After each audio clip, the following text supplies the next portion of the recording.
Is your Chevy Volt key fob not working reliably? Replacing the battery yourself is a simple way to save money compared to dealership costs. This video covers 2016, 2019 Chevrolet Volt models. You will save between $50 and $100 doing it yourself.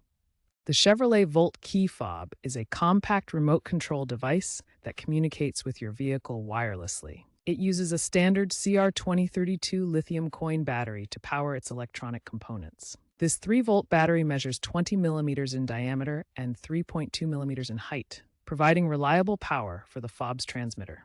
The battery powers essential remote functions, including locking and unlocking doors, opening the trunk, and remote engine start. When the battery weakens, you may notice reduced operating range or buttons that become unresponsive.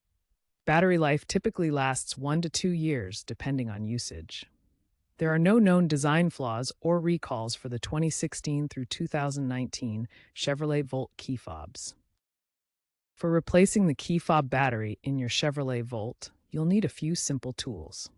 Start with a small flathead screwdriver or plastic spudger to carefully open the fob without damaging it. You'll also need a new CR2032 battery, a 3-volt lithium coin cell that's inexpensive and easy to find.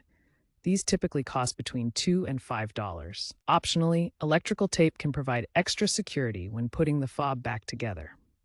These are the basic tools you'll need for a successful battery replacement. Locate the small indentation on the fob's edge. Gently use the screwdriver to pry open the 2 halves of the fob. Be careful not to force it, as the plastic can crack. The 2 halves snap together. Start by carefully removing the old CR2032 battery from the key fob. Pay close attention to the polarity. The positive side should be facing up when you remove it.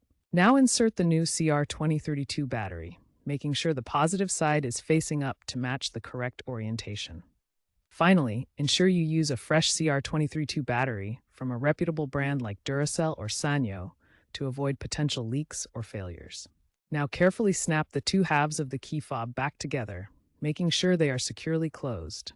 Test the fob by pressing the buttons to lock and unlock your Volt. If it doesn't work, double-check the battery polarity. Avoid forcing the case open, as this can crack the plastic. Use a small screwdriver and pry gently along the indentation. Double-check battery polarity before reassembling. The positive side should face up. Installing it backwards will cause immediate failure. Moisture is a common enemy.